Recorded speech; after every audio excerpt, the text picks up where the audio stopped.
할렐루야. 4월 6일 토요일 새벽 기도를 시작하겠습니다. 사도신경으로 우리의 신앙을 고백합니다. 나는 전능하신 아버지 하나님 천지의 창조주를 믿습니다. 나는 그의 유일하신 아들 우리 주 예수 그리스도를 믿습니다. 그는 성령으로 잉태되어 동정녀 마리아에게서 나시고 본디오 빌라도에게 고난을 받아 십자가에 못 박혀 죽으시고 장사된 지 사흘 만에 죽은 자 가운데서 다시 살아나셨으며 하늘에 오르시어 전능하신 아버지 하나님 우편에 앉아 계시다가 거기로부터 살아있는 자와 죽은 자를 심판하러 오십니다.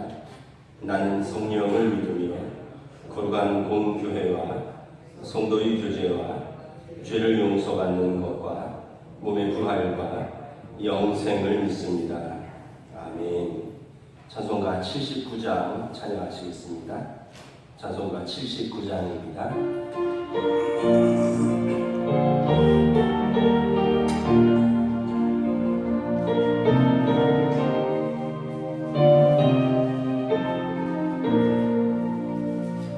주 하나님 지으신 모든 세계 내 마음속에 그리워볼 때 하늘의 별 울려 퍼지는 데서 주님의 걷는 우주에 찾네. 주님의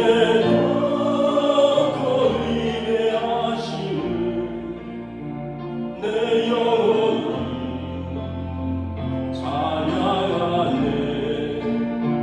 주님의 높고 위대하심을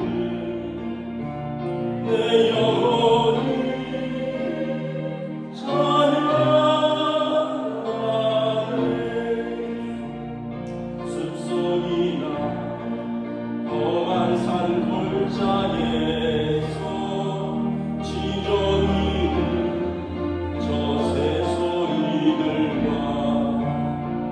고요하게 흐르는 시냇물을 주님의 솜씨 노래하도다. 주님의 높고 위대하심을 내 영혼이 찬양하네. 주님의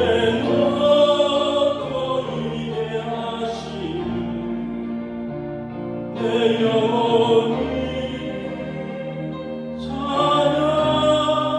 찬양하네. 주 하나님 독생자 아낌없이 우리를 위해 보내주셨네. 십자가에 피 흘려 죽으신 주 내 모든 죄를 대속하셨네. 주님의 높고 위대하심을 내 영혼이 찬양하네.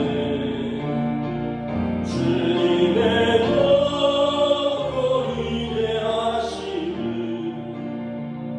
내 영혼이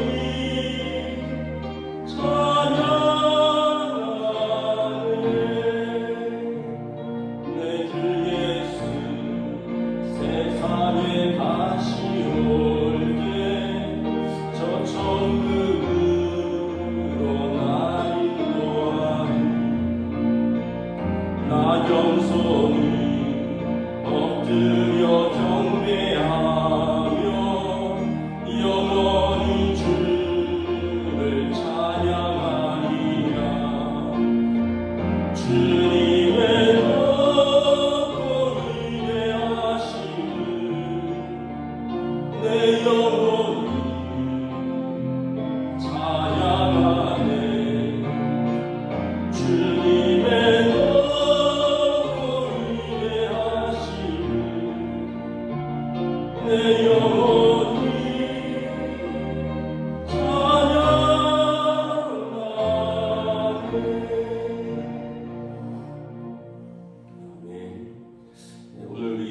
하나님 말씀은 구약성경 시편 8편 보도록 하겠습니다.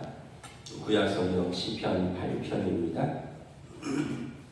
구약성경 808페이지입니다. 시편 8편 다 찾으신 줄 알고 저희 분들이 한 절씩 교독하도록 하겠습니다.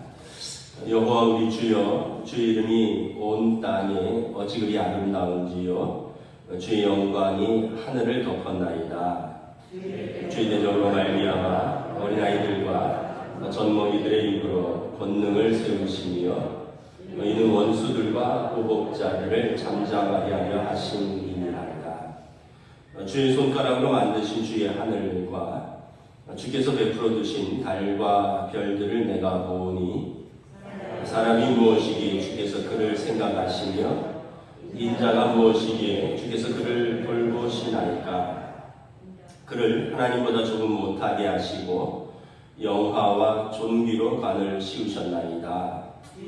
주의 손으로 만드신 것을 다스리게 하시고 만물을 그의 발 아래 두셨으니 곧 모든 소와 양과 들짐승이며 공중의 새와 바다의 물고기와 바닷길에 다니는 것입니다. 함께 읽습니다. 여호와 우리 주여, 주 이름이 온 땅에 어찌 그리 아름다운지요. 아멘.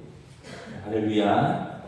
네, 오늘 또 토요 새벽 기도에 4월 월사 예배 나오신 우리 성도들을 주님의 이름으로 환영하고 축복합니다. 우리 서로 한번 인사하겠습니다. 한 주간 평안하셨습니까?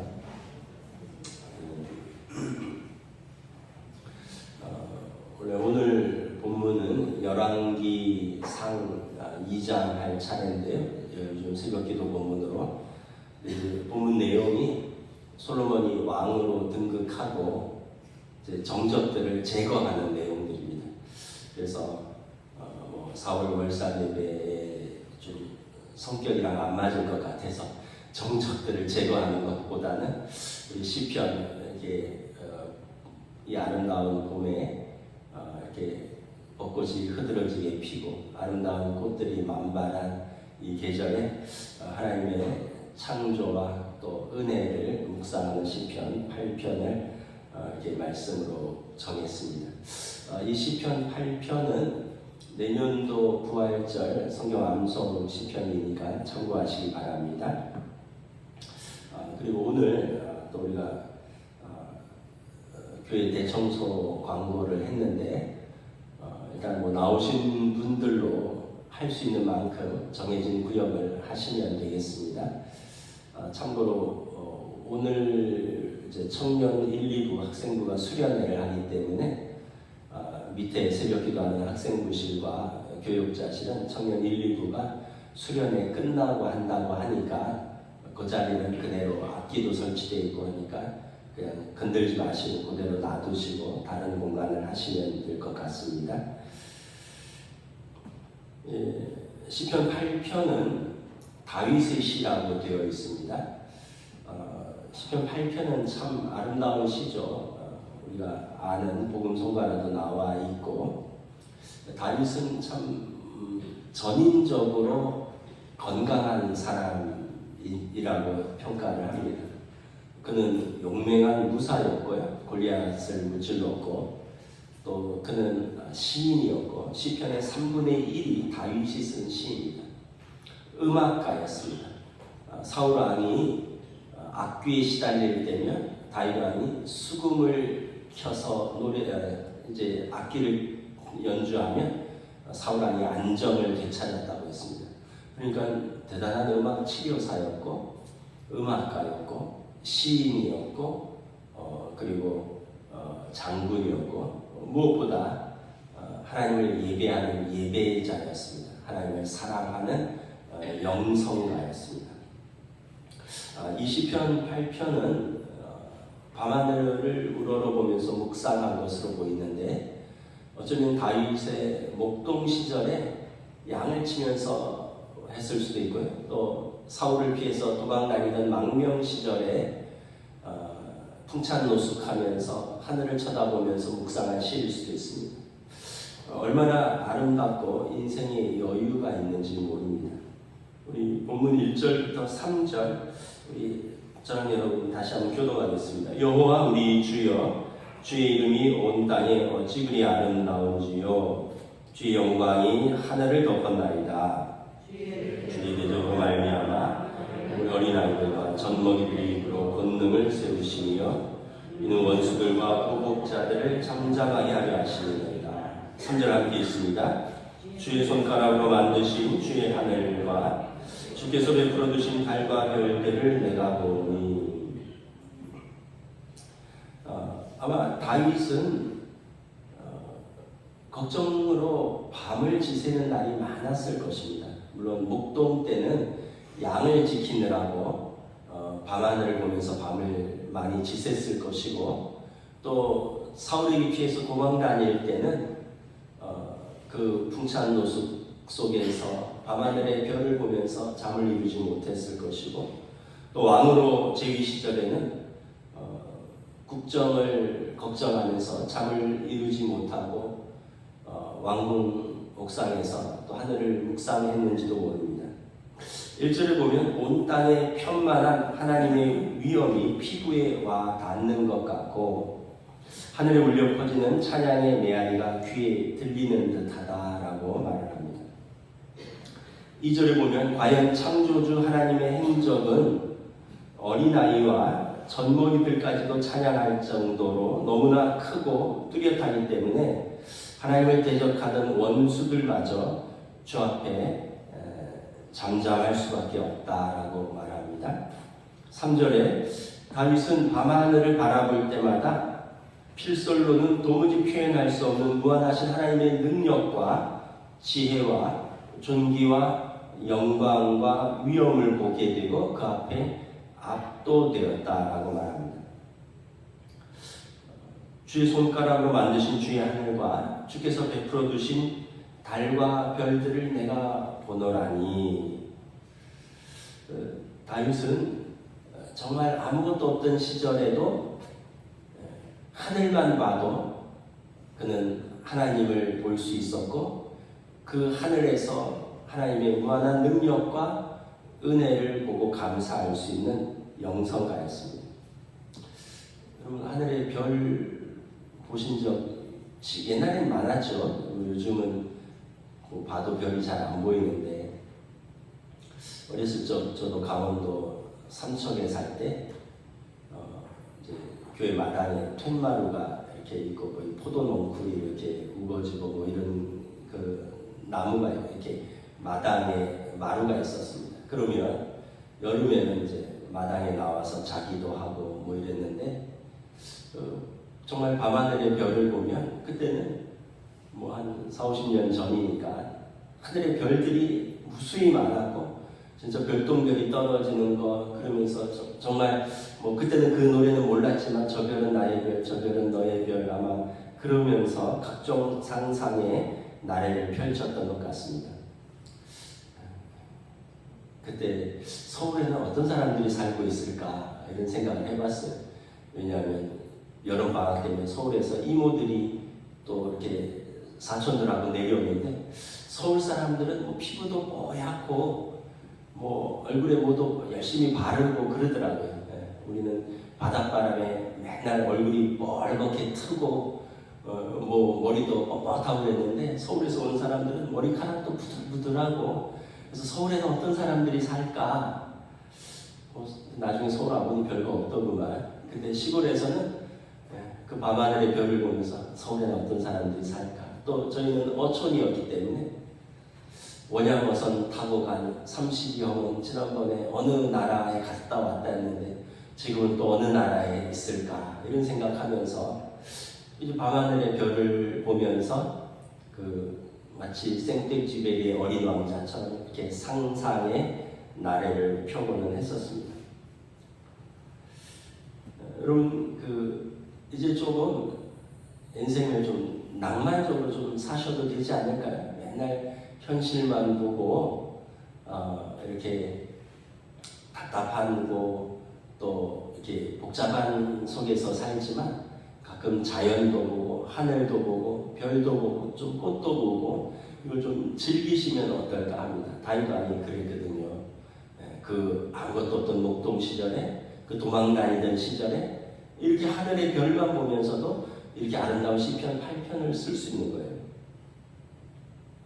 어제 금요 성경 공부를 마치고 권사님들하고 이제 오늘 교회 환경미화 할 꽃을 좀 사느라고 양재동 화해 공판장에 다녀왔습니다. 가서 이제 꽃도 좀 사고요. 그 가까이에 양재동 벚꽃 그 양재천 벚꽃 축제가 있다고 해서 갔었어요. 갔는데 정말 사람 반 꽃 반 얼마나 아름다워요. 사람 반 꽃 반 꽃 반 제가 감기가 다 안 나서 꽃 반이라 그 정말 눈이 온 것처럼 그 양재천이 하얗게 벚꽃이 절정이 우리 동네도 좀 벚꽃이 절정이잖아요. 다른 데 갈 필요 없습니다. 여러분 우리 동네 오시면 되는데 양재천은 조금 더 많이 폈더라고요. 그런데 얼마나 아름다운 청춘 남녀들이 사진을 찍고 있고 손을 잡고 길을 걷고 있고 또 할머니 할아버지들이 또 그 길을 산책하고 있고 거기에 어린 아이들이 엄마 아빠 손잡고 양재천 벚꽃길을 이렇게 가고 있고 뭐 행사를 많이 하더라고요. 보면서 참 이 좋은 계절에 우리 성도들도 뭐 다 알아서 보시겠지만 좀 눈을 들어 자연도 보고 마음에 심겨진 어떤 근심과 시름도 좀 씻어내고 하나님께서 요때만 보라고 하시는 은혜가 있잖아요. 요때 지나면 벚꽃은 못 보거든요. 그럼 이제 철쭉이도 올라오겠죠. 뭐 그때 못 보면 또 내년은 기다려야 돼요. 그래서 여러분 눈을 좀 들어서 정말 우리 하나님이 위대하신 창조하신 이 자연과 세계를 그리고 사랑하는 사람들과 함께 좀 다니면서 좀 은혜를 누리시는 계절이 되시기를 축복합니다. 어느 시인의 시인데 제가 몇 번 인용을 했는데 뭐 전체 시는 잘 모르겠어요. 제가 기억하는 건 그게 개나리야 너는 좋겠다. 근심이 없어서 근심이 있으면 그런 노란색이 나올 수가 없으니까 아마 우리 마음속에 다 근심이 있잖아요. 제가 뭐 아까 서울 뭐 사는 사람들 얘기했는데 시골에서는 서울을 그렇게 동경했거든요. 근데 서울에 오니까 옛날에 서울의 달이라는 드라마 있었잖아요. 한석규가 서울 와서 꿈을 펼치려고 했는데 꽃뱀에게 사기당하고 조폭에게 얻어터지고 그래서 나오는 노래가 뭐예요? 아무래도 나 떠나야겠어. 여기는 어울리지가 않아. 서울에 오면 또 서울이 안 어울려요. 시골은 그렇게 또 서울이 그렇게 동경하는데 그래서 여러분 맨날 우리가 아무래도 난 여기가 어울리지 않아 이러면서 살 게 아니라 눈을 들어 하나님이 주신 그곳에서 아름다움을 찾고 내게 주신 사람들과 은혜를 누릴 수 있는 그런 눈을 가질 수 있어야 돼요. 지난주에 목사님들 모임이 있어서 목사님들하고 이렇게 모였는데 식사를 하면서 보니까 제가 친하게 지내고 또 저를 또 유독 잘 따르는 저보다는 조금 나이가 어린 타교단 목사님인데 아침에 건강검진을 받고 왔다고는 했는데 뭐 얼굴이 점을 뺀 것처럼 뭐 이렇게 레이저 시술을 받은 흔적들이 얼굴에 가득하더라고요. 그래서 아니 뭐 이렇게 점을 뺐냐 했더니 목사님 그게 아니라요.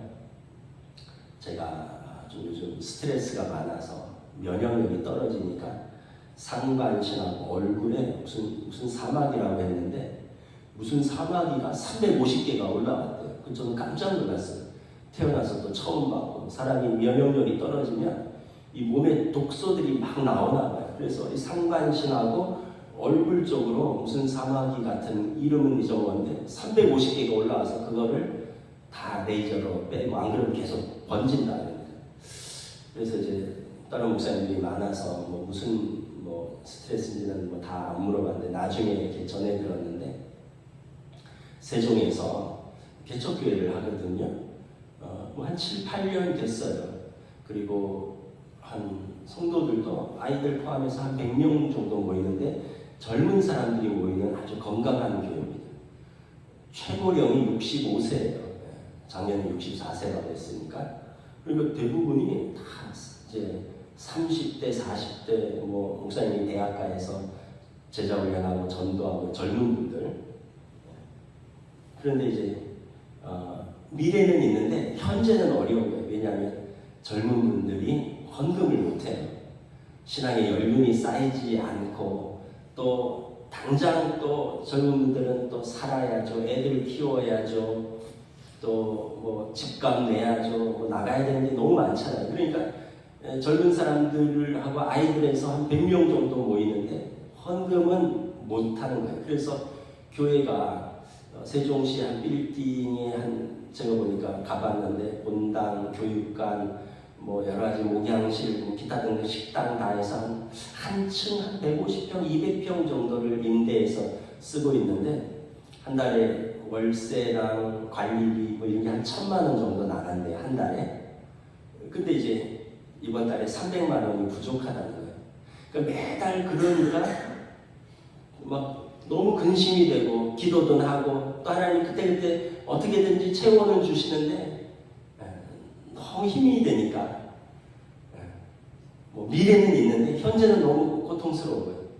그러다 보니까 그냥 온 몸으로 그냥 그 근심과 걱정이 다 얼굴로 표현이 되더라고요.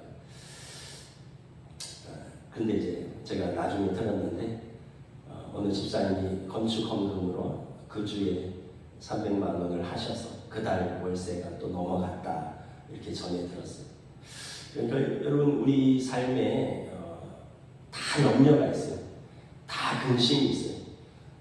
여러분들도 그렇고 목사도 그렇고 기업도 그렇고 교회도 그렇고 다 당면한 문제들이 있어요. 그런데 우리는 그걸 염려와 근심을 붙들고 살면 여러분 방법이 없어요. 염려와 근심은 하나님께 맡겨드리고 우리는 우리에게 베푸신 하나님의 은혜를 묵상하면서 하나님의 도우심과 하나님의 돌보심을 기도하고 묵상하는 거죠. 다윗 왕이 아마 이 시를 썼을 때 저는 아마 사울에게 한참 도망 다닐 때가 아닐까 이런 생각을 합니다. 여러분 4절, 5절 한번 읽도록 하겠습니다. 시작. 사람이 무엇이기에 주께서 그를 생각하시며 인자가 무엇이기에 주께서 그를 돌보시나이까. 그를 하나님보다 조금 못하게 하시고 영화와 존귀로 관을 씌우셨나이다.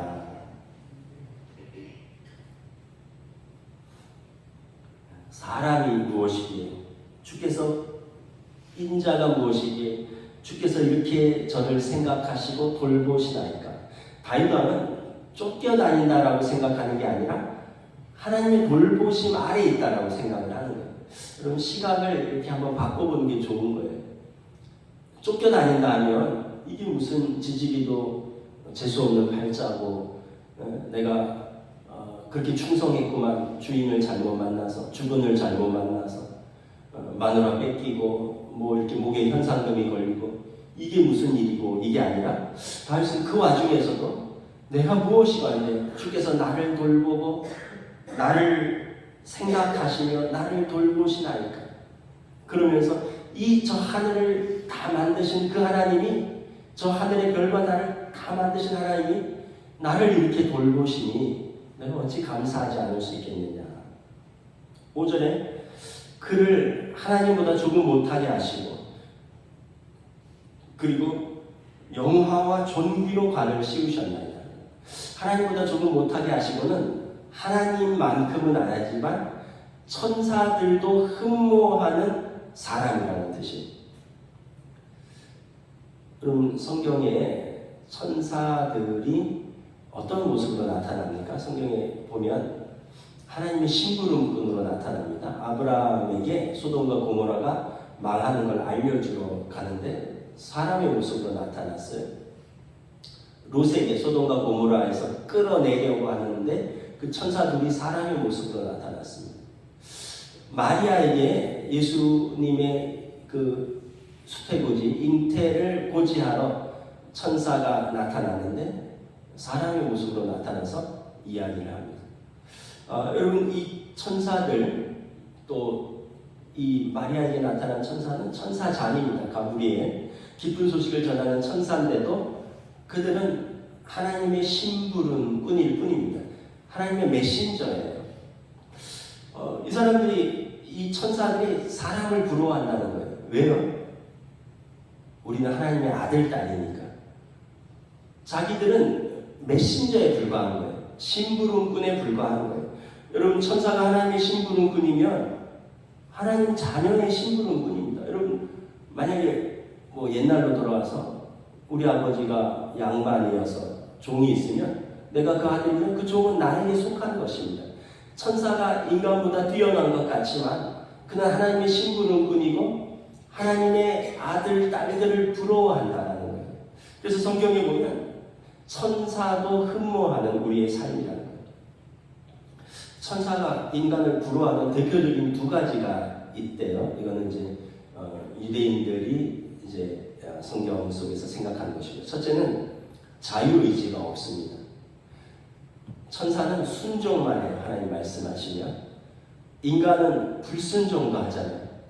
정말 여러분 하나님 앞에 불순종 많이 하잖아요. 근데 그럼에도 살아남잖아요.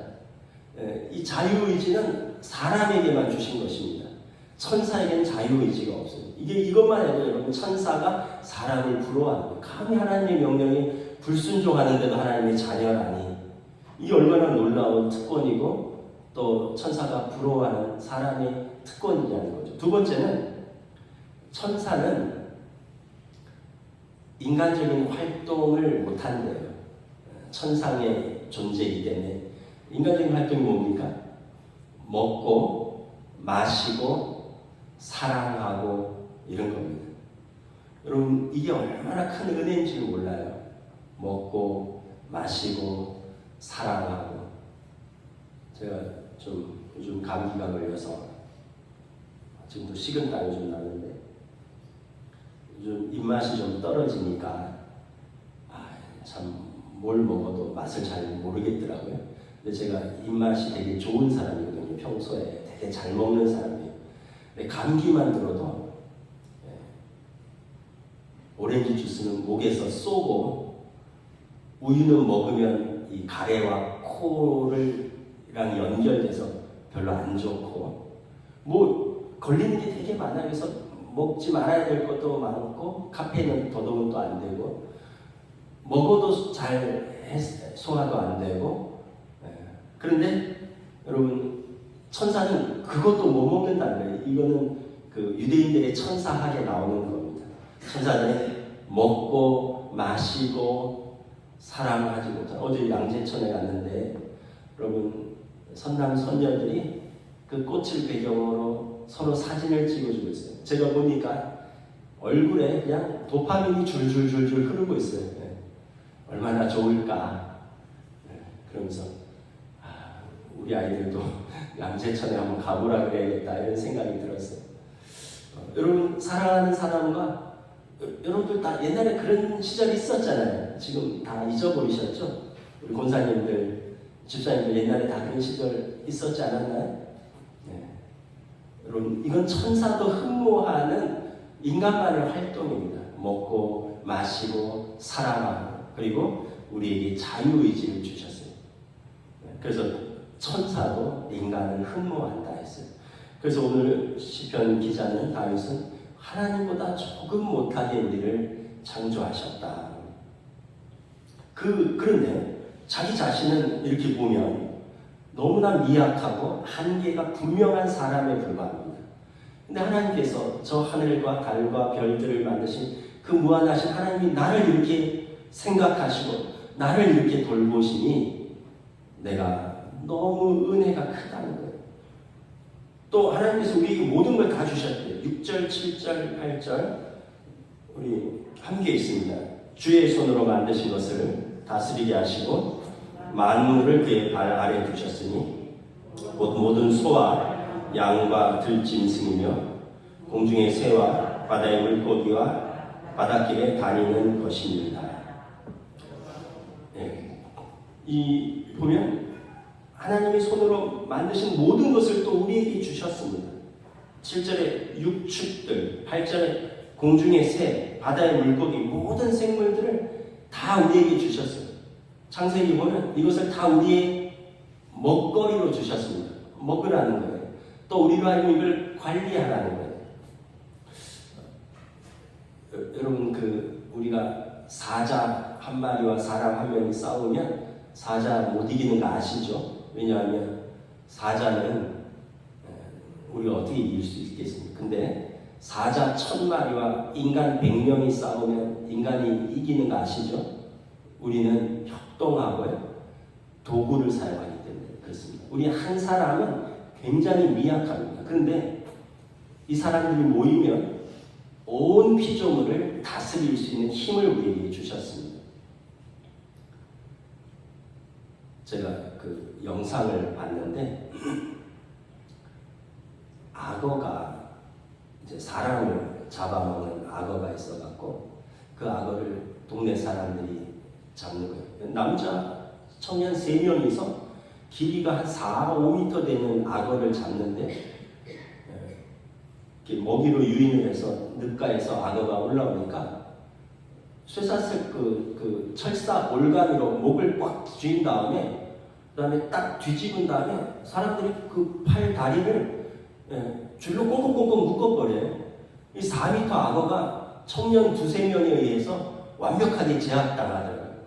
입을 딱 철사로 올가미로 딱 잡은 다음에 한 바퀴 돌린 다음에 손과 이 그 발을 딱 묶어버리고 그 다음에 악어를 들고 가서 이제 처치를 하더라고요. 동물원에서 하마가 탈출하려고 하는 거예요. 울타리를 넘어오려고 하는데 사육사가 가서 뺨을 때리는 거예요. 하마가 악어도 같은 늪지에 있으면 하마가 악어도 하마를 못 건드린대. 왜냐하면 하마의 가죽은 되게 튼튼하고 하마의 이빨은 악어의 가죽을 뚫는다 그러잖아요. 근데 사육사가 울타리 넘어 나오려고 하는 하마의 뺨을 몇 번 때리니까 하마가 다시 울타리 안으로 들어가더라고요. 그러니까 이 모든 피조물을 다 인간의 지배 아래 둔 거예요. 모든 것을 우리가 관리할 수 있도록 둔 거죠. 그러니까 이게 얼마나 큰 은혜냐라는 거예요. 그래서 다윗이 묵상하는 거예요. 내가 시편 23편이죠. 내가 사망의 음침한 골짜기를 다닐지라도 해를 두려워하지 않을 것은 죄 지팡이와 막대기로 나를 안위하시나이다. 주께서 나를 지켜주시고 나를 돌보주시고 그래서 어떠한 들짐승도 어떠한 악한 자도 하나님의 백성을 건드리지 못할 것이라는 그 믿음을 가지고 있는 것이죠. 그래서 다윗 왕이 고백하는 것입니다. 9절 함께 읽습니다. 시작. 여호와 우리 주여, 주의 이름이 온 땅에 어찌 그리 아름다우리요. 그래서 묵상하면 할수록 여호와 우리 주여, 주의 이름이 온 땅에 어찌 그리 아름다운지요. 하나님의 아름다우심을 선포하고 하나님의 영광을 높이고 하나님의 능력을 찬송하는 것입니다. 왜냐하면 그분이 나의 하나님이시고 그분이 나를 돌보시고 그분이 나와 함께 하시도다. 천사도 흠모하는 하나님의 백성이니 내가 여호와의 이름을 찬송하리로다 하는 것입니다. 여러분, 인생은 해석이다 이런 말이 있어요. 내 인생을 믿음으로 해석하시면 우리 인생은 하나님 앞에서 감사할 거리들을 많이 찾을 수 있습니다. 인간적으로 해석하시면 현실밖에 못 봐요. 문제밖에 못 봐요. 여러분 옛날에 영화 중에 인생은 아름다워라는 영화 있습니다. 프랑스 아마 배우 겸 이탈리아인지 감독 겸 배우 코미디언처럼 그분이 이제 나치의 게토 유태인 집단 수용소에 아들하고 거기에서 갇혀 있으면서 어린 아들한테 아버지로서 현실, 이 냉혹한 현실, 절망적인 현실을 보여주지 않고 그 아버지가 이건 마치 모든 것을 게임처럼 하면서 결국 아버지는 이제 나중에 잡혀서 죽죠. 가스실로 잡혀가던데 아들을 끝까지 그렇게 해서 돌보죠. 그리고 그 아들이 나중에 장성해서 그걸 돌아보는 거죠. 내 아버지는 어떤 사람이었는가. 여러분, 결국 우리의 해석의 능력입니다. 해석의 능력은 그냥 내 인간적인 해석이 아니라 믿음으로 해석하는 능력. 현실과 문제는 복잡하고 또 어렵지만 이곳에서 눈을 들어 하나님을 바라보며 내게 주신 것들 가운데 내가 어떻게 믿음으로 살아가며 내가 어떻게 믿음으로 응답하며 내가 어떻게 믿음으로 또 사랑으로 이것을 누릴 수 있을까. 저와 여러분들이 다윗 왕처럼 또 이렇게 낭만적인 예배자가 될 수 있기를 주님의 이름으로 축복합니다. 맨날 그 현실만 보고 짜증내지 마시고, 여러분 짜증나면 하늘도 보시고 꽃도 좀 보시고 꽃도 자세히 좀 보세요. 그러면 더 예뻐요. 그렇잖아요. 그 나태주 시인의 시처럼 자세히 보면 예쁘다. 너도 그렇다. 그렇잖아요. 그래서 여러분 우리의 삶에 주어진 모든 것을 하나님 주신 은혜와 믿음으로 보시고 누리는 이 복된 계절이 되시기를 주님의 이름으로 축복합니다. 아멘. 제가 기도하겠습니다. 하나님의 은혜를 감사합니다. 어느덧 4월을 맞이했습니다. 정말 온 산과 들과 개천에 노란 개나리, 분홍빛 진달래, 하얀 또 목련, 벚꽃, 이제 조금 있으면 또 철쭉까지 빨갛고 노랗고 또 파랗고 하얗고 온갖 꽃들이 온 세상을 뒤덮는 이 아름다운 계절에 우리도 다윗 왕처럼 자연을 바라보며 하나님의 아름다움과 하나님의 지혜와 하나님의 능력을 묵상하고 찬송할 수 있기를 원합니다. 또한 그 은혜와 능력을 우리 삶으로 가져올 수 있는 믿음을 또 저희에게 주시옵소서. 그래서 삶의 문제와 상황 속에서만 살아가는 것이 아니라 하나님이 베풀어 주신 이 은혜와 이 아름다움을 우리 삶으로 가져와서 우리의 삶에도 아름다운 꽃이 피고 열매가 맺히는 믿음의 삶으로 인도하여 주시옵소서. 감사를 드리오며 우리 주 예수 그리스도 이름으로 기도드리옵나이다. 아멘. 하늘에 계신 우리 아버지, 아버지의 이름을 거룩하게 하시며 아버지의 나라가 오게 하시며 아버지의 뜻이 하늘에서와 같이 땅에서도 이루어지게 하소서. 오늘 우리에게 용할 양식을 주시고 우리가 우리에게 잘못한 사람을 용서하여 준 것 같이 우리 죄를 용서하여 주시고 우리를 시험에 빠지지 않게 하시고 악에서 구하소서. 나라와 권능과 영광이 영원히 아버지의 것입니다. 아멘.